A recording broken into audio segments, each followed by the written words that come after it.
Bienvenue les amis, on se retrouve pour une nouvelle vidéo pour parler des dossiers chauds du moment, le dossier Mika Faye Arène, le dossier Federico Chiesa et en deuxième partie on va parler de l'avant-match Barça-Bilbao. On commence par le dossier Mika Faye. Le Barça veut vendre Mika Faye à Rennes pour 12 millions d'euros. Déjà, je suis pas très content, ça me fait pas du tout plaisir pour ce dossier-là parce que Mika Faye est un joueur très prometteur.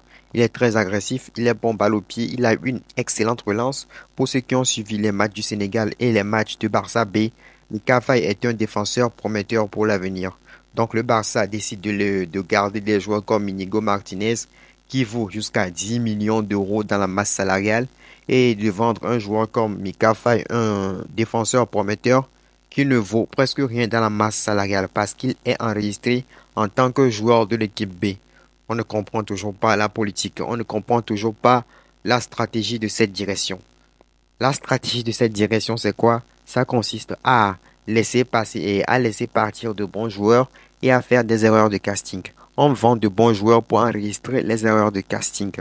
On passe maintenant au dossier Federico Chiesa. Federico Chiesa vaut 15 millions d'euros et le nouveau coach de la Juventus n'en veut pas. Il n'a même pas été convoqué. Donc Federico Chiesa est sur la liste des transferts. Federico Chiesa sera un très bon coup pour le Barça, mais le Barça veut attendre d'inscrire Dani Olmo avant de pouvoir faire une offre pour Federico Chiesa.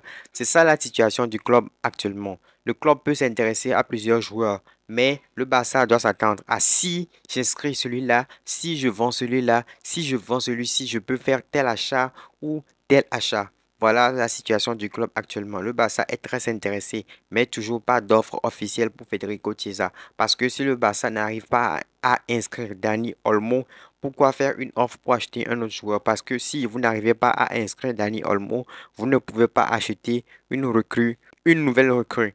Donc, c'est ce qui se passe actuellement avec le dossier Federico Chiesa. Le joueur est très intéressé. Il est prêt à faire des efforts financiers pour rejoindre le Barça et relancer sa carrière. Sauf que le Barça attend d'enregistrer Dani Olmo avant de faire une offre pour Federico Chiesa. Les gars, encore une fois, n'hésitez pas.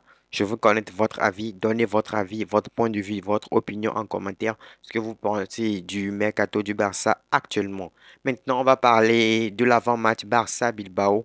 Déjà, match très très important parce que le Barça joue avant le Real Madrid. Le Barça a déjà 2 points d'avance sur le Real Madrid. Si le Barça joue avant le Real Madrid, c'est-à-dire que si le Barça gagne ce match, le Barça passe provisoirement à 5 points d'avance sur le Real Madrid. C'est une option pour mettre la pression sur ce Real Madrid-là qui est en train de douter avec l'arrivée de Kylian Mbappé. Il y a plusieurs polémiques dans le vestiaire du Real Madrid. Donc, c'est une occasion unique de prendre aussi notre revanche sur Nico Williams. Et quel sera le 11 compétitif que le Barça pourrait aligner afin de battre Bilbao? Selon moi, dans les cages, il ne faut pas changer.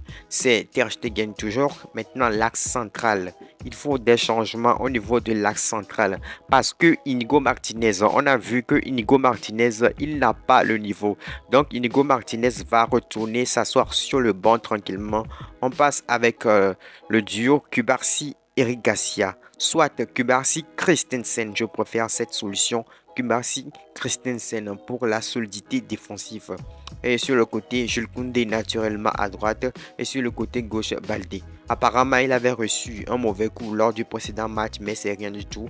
Il s'est remis de ça. Baldé va continuer incognito. Au niveau du milieu, je pense qu'il y aura du changement au niveau du milieu. Et pour mon 11 idéal, je pense que Casado va passer sur le banc. Il nous faut un double pivot Pedri-Bernal parce que Pedri est un joueur exceptionnel. Nous savons tous que Pedri est un joueur de balle avec sa vista, avec sa posa, avec ses passes magiques. Mais Pedri, je vois qu'il n'a pas le flair de Fermin Lopez. Pedri n'est pas naturellement attiré par le but. Donc Pedri en tant que double pivot, je suis curieux d'essayer ça. Je suis curieux d'essayer ça. Donc on part avec un double pivot. Pedri, Marc Bernal. Et en numéro 10, Monsieur Fermin Lopez. Fermin Lopez va rentrer directement en tant que numéro 10 derrière Robert Lewandowski.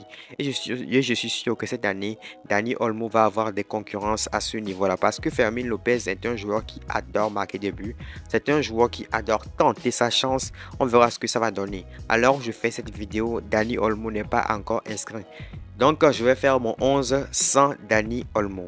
Et sur le côté droit, naturellement, Monsieur Lamine Yamal. Indiscutable, il n'y a rien à dire. Sur le côté gauche, Rafinha. Ferran Torres retourne au banc parce qu'il a été dégueulasse. Il a été nul. Il a été fantomatique. C'est pas possible. C'est quoi ce joueur-là? Et on nous dit que ce joueur-là vaut 50 millions d'euros. C'est du n'importe quoi. Vendez-le à Newcastle pour 15 ou bien 20 millions, on va s'en débarrasser. Un 10 millions d'euros dans la masse salariale. Il est en train de faire partie des joueurs comme Gundogan alors que lui est là. Un tocard, il ne faut rien du tout. Voilà les amis pour mon trident du milieu. Et maintenant, en pointe, il n'y a rien à dire. Pas de surprise, Robert Lewandowski, pour son premier match, il a claqué un doublé, donc c'est de la méritocratie. Il repart titulaire. Je vous refais un recap de mon 11 idéal pour jouer contre l'Athletic Bilbao. Les gars, c'est mon 11 idéal pour jouer contre Bilbao et je pense que le Barça va gagner ce match parce que Hansi Flick est un gagnant. Hansi Flick veut inculquer la culture de la gagne à cette équipe et je pense que ça va passer, ça doit passer parce que nous en avons besoin. Les gars, n'hésitez pas à donner comme d'habitude votre point de vue en commentaire. Ce que vous pensez de ce 11, ce que vous pensez de transfert de Federico Chiesa au Barça, ce que vous pensez du départ de Mika Faye et surtout lâchez le pouce bleu, on est ensemble.